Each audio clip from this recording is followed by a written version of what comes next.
지난주 삭개오의 말씀에 대해서 일부에 나눠드렸고 오늘 이 바디메오에 대해서 함께 나누고자 합니다. 저는 어릴 적 어머니에게 자주 듣는 말씀이 있었어요. 은혜에 대해서 항상 수시로 말씀했거든요. 장대야, 하나님 은혜가 있어야 돼. 하나님 은혜가 있어야 돼. 내가 잘해서가 아니고 하나님 은혜가 있어야 형통된단다. 그런 말씀. 그래서 제가 일찍부터 목사가 되고 싶은 그런 소망이 있었기 때문에 항상 목회를 하시면서도 어머니 저한테 그랬어요. 목회도 은혜가 있어야 돼. 은혜가 있어야 돼.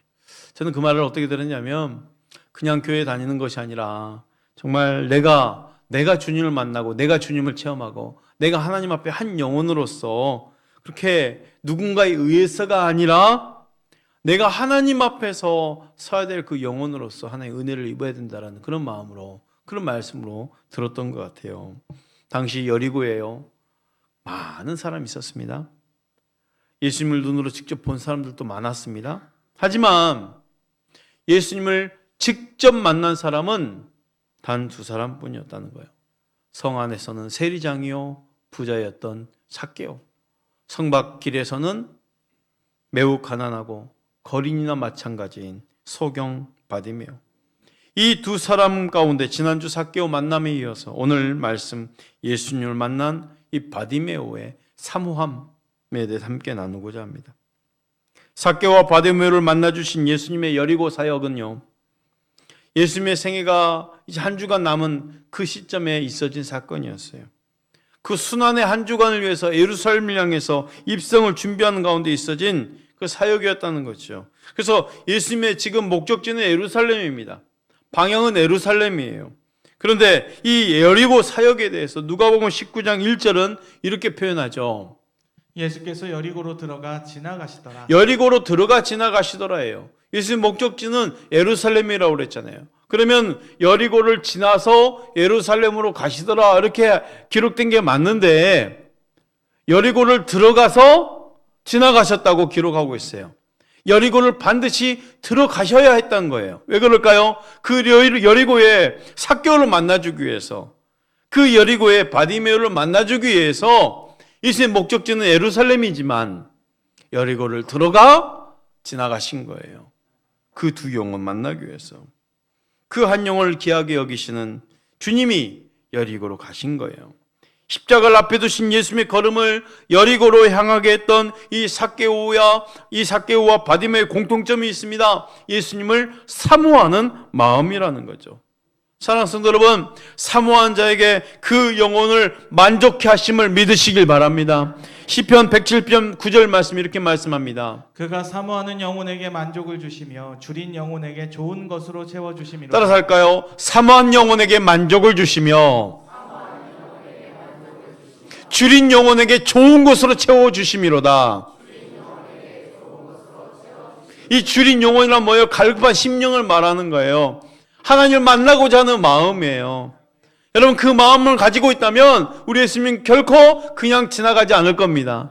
그 한 영혼 한 영혼 다 만나 주실 줄 믿습니다. 주님은 사모한 영혼들을 절대로 외면하지 않으시네요. 예수님 만나주신 사람은요, 가난한가 부유한가 유명한가 무명한가 그 외적인 모습 내적인 모습 상관없습니다.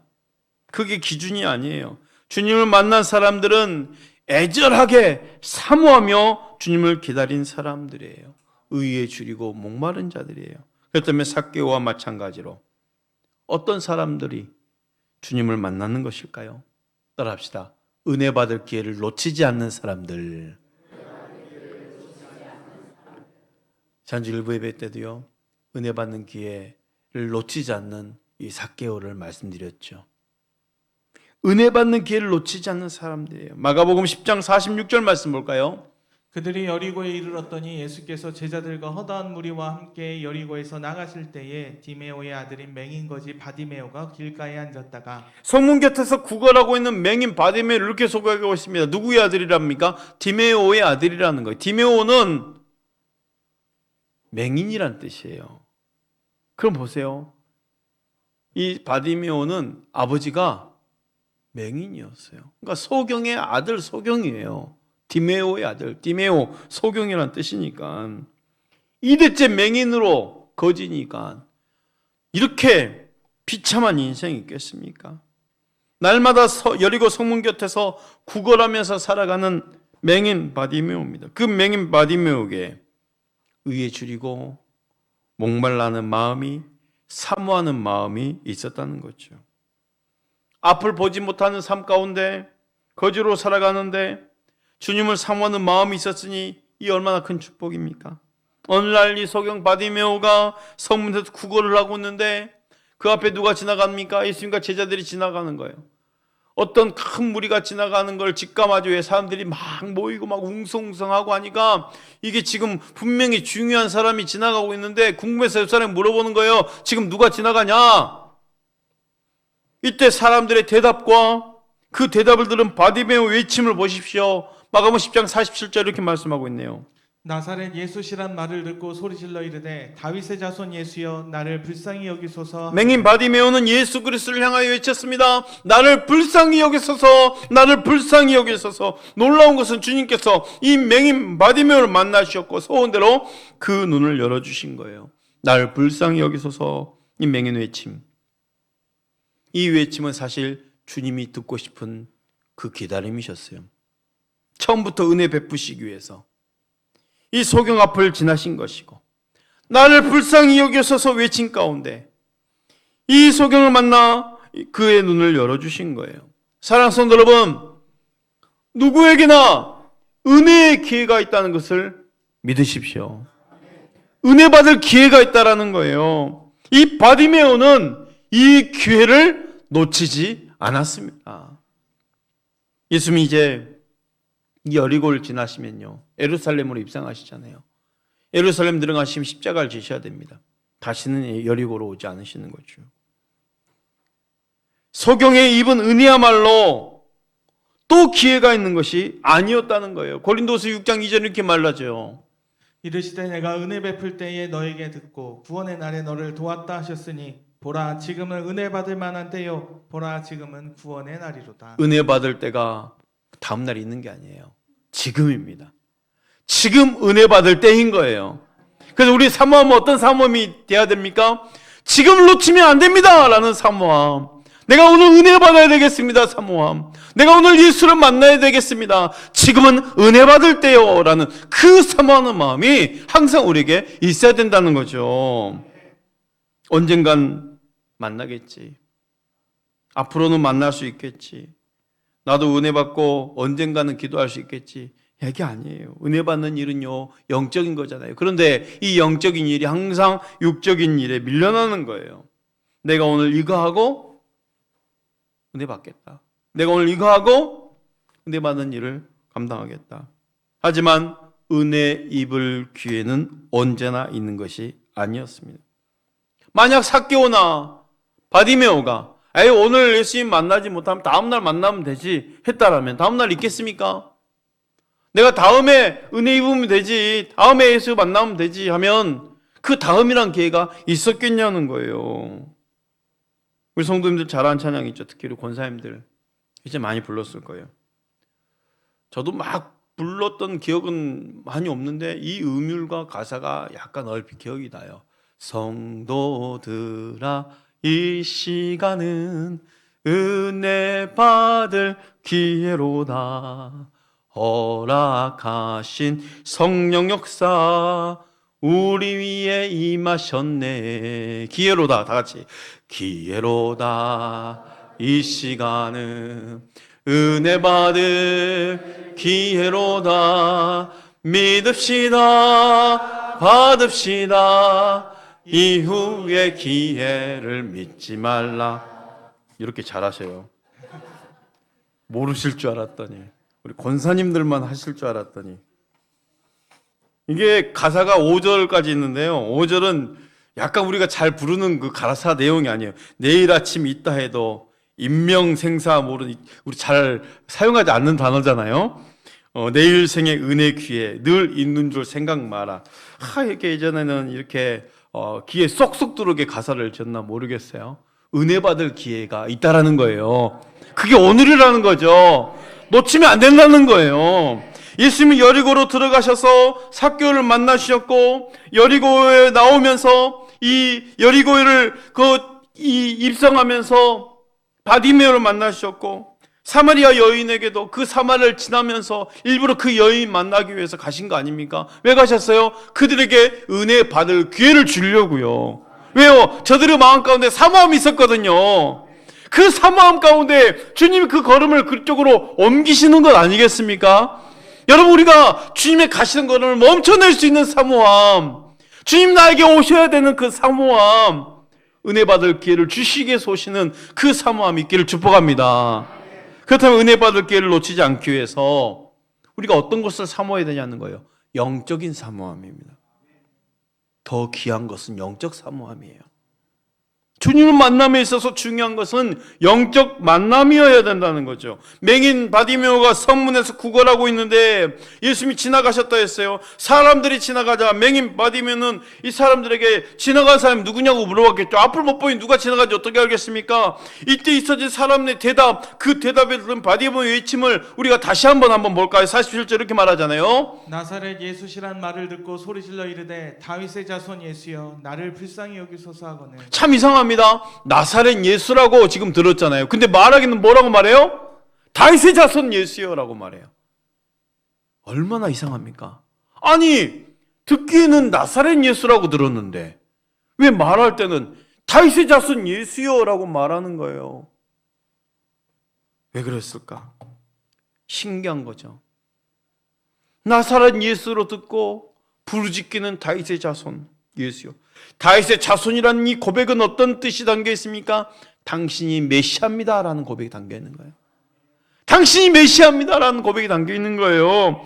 예수님을 기다리던 메시아요, 하나님의 아들로 여기며 불렀다는 거예요. 진짜 눈으로 보기에는 보는 사람들은 나사렛에 살고 있는 예수로 봤지만 진짜 정작 보지 못한 이 맹인은 그 예수를 들었을 때 다윗의 자손으로 봤다는 거죠. 이 얼마나 놀라운 일입니까? 앞을 보는 사람은 예수님을 나사렛 사람으로 봤고 앞을 보지 못하는 바디메오는 메시아로 본 거예요. 눈 뜬 사람은 나사렛을 예수로 봤는데 눈 감은 바디메오는 메시아를 본 겁니다. 한마디로 눈 뜬 사람은 자기가 보고 싶은 것을 봤고 눈을 뜨지 못한 바디메오는 예수께서 보여주신 예수를 본 거예요. 이게 더 영적인 사모함이에요. 주님이 주시고자 하시는 은혜를 받아야 되죠. 내가 받고 싶은 은혜가 아니라 성령께서 주시는 은혜, 나도 알지 못하는 은혜, 그 은혜를 받아야 되는 거예요. 바디메오가 예수를 메시아로 부를 수 있는 게 본인의 힘이었겠습니까? 앞도 못 본 애가 어떻게 예수를 다윗의 자손으로 부를 수 있냐는 거예요. 그 고백이 어떻게 나왔겠냐는 거예요.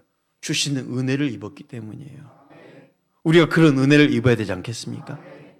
성령께서 주신 은혜, 나도 알지 못하는 은혜, 나도 감히 부를 수 없는 은혜. 생각해 보세요. 예수를 구주라고 부를 수 있는 고백, 하나님의 아들이라고 믿을 수 있는 고백, 하나님의 아들이시지만 하나님의 본체시요 삼위일체 한 분 하나님으로 우리가 부를 수 있는 고백이 내가 이해가 돼서 부를 수 있냐는 거예요. 없잖아요. 여러분 이해가 돼서 그렇게 고백했습니까? 주시는 은혜 입었기 때문에 고백할 수 있는 것 아니겠어요? 이런 은혜를 사모해야 되는 거예요. 더 귀한 영적 사모함이죠. 참 이상합니다. 은혜 받을 기회를 붙들면서도요, 영적 사모함을 가지고 주 앞으로 나아가고자 할 때는요, 꼭 방해한 장벽이 있거든요. 이상해요.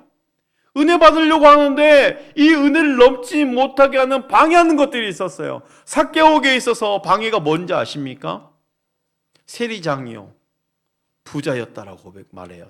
그러니까 성경 참 오묘하죠. 삭개오를 표현할 때 이 삭개오를 어떻게 묘사합니까? 그는 세리장이요, 부자였다. 근데 키가 작아 갈 수 없었다라는 거예요. 이 세 가지가 예수님께 가지 못한 장벽이었어요. 삭개오는 세리 중에 세리인은 세리장입니다. 그러니까 죄인 중에 죄인이라는 거예요. 죄인이니까 예수님께 가는 게 얼마나 힘듭니까? 그런데 더군다나 부자네요. 가진 거 너무 많아요. 예수가 없어도 되는 사람이에요. 난 예수를 만나지 않아도 되는 사람이에요. 그렇게 삭개오가 표현된 거예요. 그러니 그에게 얼마나 큰 장벽입니까? 더군다나 키가 작았다는 거예요. 그 세 가지 장벽을 만나고자 하는 간절함 하나로 넘어버린 거예요. 그럼 보세요. 지금 바디메오에게도 영적 고비가 있거든요. 영적 고비. 주님을 만난 사람들의 한결같은 특징이 있습니다. 이 영적 고비를 넘긴 사람들이라는 거예요. 은혜를 은혜되게 하는 말이 있어요. 내게 주신 은혜가 은혜되게 만드는 그런 말인데요. 은혜가 되지 않도록 쏟아버린 것들이 많잖아요. 은혜는 부어졌는데 온갖 불평으로 은혜를 쏟아버리고, 은혜를 주어졌는데 이 고비를 넘지 못해서 은혜가 은혜되지 못하게 소멸되어 버리는 것들 얼마나 많습니까? 그래서 은혜를 은혜되게 하라는 말은 뭐예요? 더 주님을 사모하고 목말라 하는 그만큼의 은혜 있기까지 고비가 있다라는 거죠. 고비를 넘어라는 거예요. 고비를 넘어야 되는 거예요. 바디메오가 넘어야 고비는 무엇이었을까요? 주님이 못 들은 채 하는 거예요. 삭개오와 전혀 틀리죠. 삭개오는요, 그 돌무화과 나무에 올라갔을 때 예수님이 그냥 삭개오를 향해서 걸어오셨어요. 삭개오를 향해서 직접 오셨어요. 삭개오와 내가 너희 집에 유하여야겠다. 근데 이 바디메오만 보십시오. 다윗의 자손 예수여 나를 불쌍히 여기소서. 또 부르면 다윗의 자손 예수여 나를 불쌍히 여기소서. 옆사람 막 귀찮은 정도로 방해가 될 정도로 계속 외칩니다. 그런데 예수님이 못 들은 채 하는 거예요. 근데 주님의 기다리시면 분명히 뜻이 있겠죠. 사람들은요, 여기까지다 하고 포기하는 경우가 얼마나 많습니까? 모든 사모하는 은혜에서 현실이 되게 하는 그 특징, 고비를 넘겨야 된다는 것인데 예수님 말씀이 없으셨어요. 그런데 그 주위의 사람들, 특히나 제자들이 말하는 거예요. 이 사람아 조용히 해. 지금 예수님 지나가는데 이렇게 소란을 피우고 방해를 하냐고 막 꾸짖는 거예요. 오히려 옆 사람들이. 그럼 보세요. 사람들이 막 꾸짖을 정도면 예수님이 들었을까요? 못 들었을까요? 다 들었죠. 다른 사람들이 꾸짖는데 그럼 예수님 다 들었죠. 그런데 예수님 말씀 안 하시고 다른 사람들이 옆에서 말하는 거예요. 예수님 못 들었을 리 없습니다. 48절 말씀 볼까요? 많은 사람이 꾸짖어 잠잠하라 하되 그가 더욱 크게 소리질러 이르되 다윗의 자손이여 나를 불쌍히 여기소서 하는지라. 잠잠하라. 무슨 말입니까? 지금 방해가 된다는 거예요. 다윗의 자손이여 나를 불쌍히 여기소서. 이 고백을 경험해보지 못한 제자들은 너도 나도 한마디씩 하는 거예요. 어찌 보면 바디메오를 우습게 보는 거죠. 아니 너 같은 것이 지금 예수님 왜 부르냐고. 지금 이 행차가 얼마나 중요한 행차인데 방해하냐고, 소란을 피냐고 이렇게 책망하는 걸 보십시오. 우리가 은혜 받은 데 있어서요, 응답이 오고 만남이 오고 주님 주신 은혜가 먼저 오기 전에 항상 고비가 찾아옵니다. 시험이 먼저 올 수 있다는 거죠. 그래서 은혜를 은혜되게 만들려면요, 이 고비를 넘어야 되는 거예요. 바디메오는 낭망하지 않았어요. 더 크게 소리 질렀어요. 나를 불쌍히 여기소서, 나를 불쌍히 여기소서. 다윗의 자손 예수여 나를 불쌍히 여기소서, 나를 불쌍히 여기소서. 사랑하는 성도 여러분, 예수 그리스도를 만나고자 하는 사람은 절대로 낭망하지 않습니다. 넘어져서도 안 됩니다. 물에 빠져서도 안 됩니다. 설령 한 주간 물에 빠져오더라도 다시 외치십시오. 나를 불쌍히 여기소서 하면서. 기도에 있어 은혜 사모임에 있어서 필요한 게 있어요. 주님이 반응을 보일 때까지 부르짖는 거예요. 응답될 때까지 부르짖는 거예요. 응답이 없다고 멈추지 마십시오. 응답될 때까지 부르짖으면 됩니다. 바디메오도 제자들과 주위 사람들의 꾸중에 한두 번 부르짖다가 멈췄다면 주님의 부르심이 있었을까요? 하지만 바디메오는 주님의 가던 걸음을 멈춰내버리는 거죠. 드디어 잠잠하시던 주님이 부르시네요. 49절 말씀. 예수께서 머물러 서서 그를 부르라 하시니 그들이 그 맹인을 부르며 이르되 안심하고 일어나라 그가 너를 부르신다 하매. 예수님이 머물러 서서 그를 부르라 하시니, 머물러 서서 그를 부르라 하시니, 예수님이 가는 걸음을 멈춰냈어요. 그 부르짖음 말이죠. 신앙의 원리가 있어요. 오늘의 환경을 극복해야 그 다음이 있어진다는 거죠. 오늘의 환경을 극복합시다. 내일을 맞이합시다. 바디메오가 영적 고비를 넘어 결단하죠. 50절 말씀. 맹인이 겉옷을 내버리고 뛰어 일어나 자, 이 말씀 잘 보십시오. 겉옷을 그냥 어떻게 버렸어요? 겉옷을 그냥 내려놨어요? 버려버렸어요? 버린 거예요. 내버린 거예요. 그리고 뛰어 일어났어요. 예수님께 나간 거예요. 귀한 영적 원리가 여기 있어요. 은혜의 옷을 입기 위해서는 겉옷을 내버려야 된다는 거예요. 그냥 벗어도 수고 아닙니다. 그냥 벗은 채가 아닙니다. 겉옷을 입은 채도 아닙니다. 아니, 이 바디메오 그냥 가서 예수님께 가면 되는데 왜 겉옷을 벗어 던졌습니까? 지금까지 내 거지로 사는, 물려받은 이 아버지부터 물려받은 모든 것도 그냥 내팽개치는 거예요. 겉옷을 벗은 거예요. 그냥 가도 되는데 초상대대로 물려받은 저주의 옷을 다시 입지 않겠다는 거예요. 주님 부르심에 과감히 벗어 던져버릴 것은 던져버리셔야 되는 거예요. 내버린 겁니다. 왜 많은 사람들에게 은혜가 은혜되지 못하는지 아십니까? 내 겉옷 위에 그 은혜를 입으니까 그래요. 내 겉옷 위에 은혜 입으니까. 내버릴 것이 있으면 내버려야 은혜가 입혀지는 것인데, 주님을 만난 사람들이 이 결단이 필요해요. 내 과거의 모든 것들 벗어버리고 은혜 입어야 되는 것이요. 그 모든 습관들, 욕심들, 똥똥 뭉친 채로 은혜 주세요, 은혜 주세요, 은혜 부어주면 그 은혜가 은혜 되겠습니까? 만족함이 없죠. 내버릴 것을 벗어야 되는 거예요. 과거의 습관 위에, 과거 욕심 위에 은혜가 입혀지는 것이 아닙니다. 우리에게 벗어버린 후에 은혜가 입혀지는 거예요. 겉옷을 내버리고 결단하여 달려온 이 바디메오에게 주님이 물으시네요. 51절 말씀. 예수께서 말씀하여 이르시되 내게 무엇을 하여 주기를 원하느냐? 맹인이 이르되 선생님이여 보기를 원하나이다. 맹인이 겉옷을 내 던져 버리고 주님께 달려갑니다. 주님 말하죠. 너 나를 불렀던데 내가 너에게 뭘 해주면 좋겠니? 여러분, 당연한 거 아닙니까? 지금 맹인에게 가장 큰 소망이 뭐겠어요? 보는 거잖아요. 주여! 보기를 원합니다. 그 당연한 거를 주님이 물으시는 거예요. 왜 그랬을까요? 너가 명확하게 원하는 것을 다시금 말하라는 거예요. 너가 무엇을 원하는지 분명히 말하라는 거예요. 주여, 내가 보기를 원합니다. 여러분요, 기도는요, 구체적으로 내가 원하는 명확한 기도가 있어야 된다는 것이요. 두리뭉실 드려지는 기도가 아니에요. 은혜도 마찬가지입니다. 분명한 응답받아야 될 것이 정리가 되어 있어야 돼요. 내가 받고 싶은 그 간절함이 정리가 되어 있어야 돼요. 받으면 분명하게 정리되어 있잖아요. 불가능한 거 아닙니까? 아니, 어떻게 맹인이 보게 되는 거예요? 이 불가능한 건데 그는 분명히 정리되어 있어요. 예수를 만나면 나는 보기를 원한다라는 그 분명한 고백이 정리가 되어 있는 거예요. 주여, 보기를 원합니다. 너무 당연하지만 이 당연한 것을 기도로 쏟아내는 것, 주님은 그 명확한 기도를 듣기를 원하셔서 다시금 물어보셨던 거죠.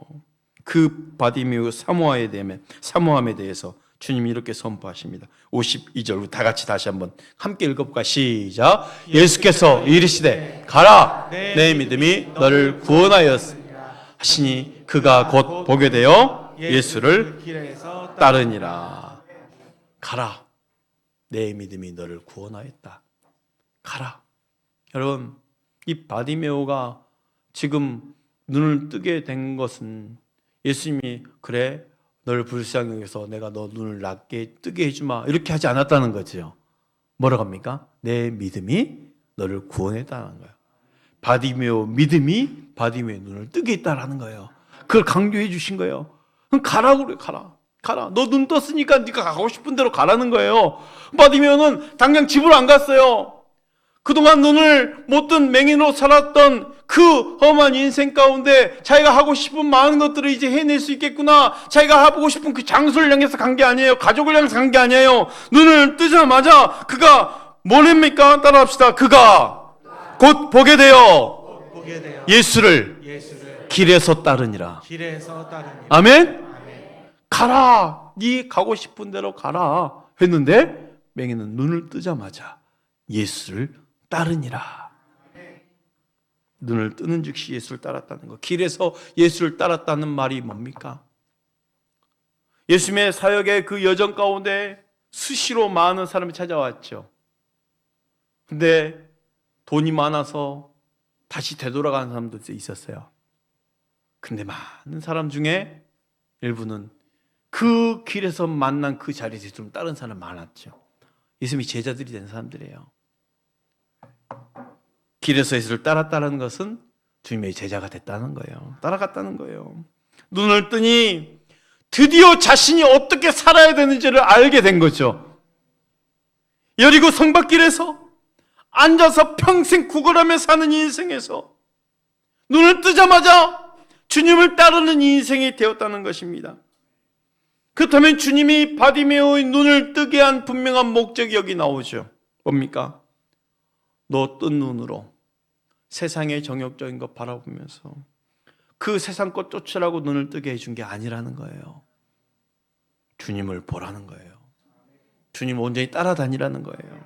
사랑하는 여러분, 우리도 주님을 만난 자들이 아닙니까?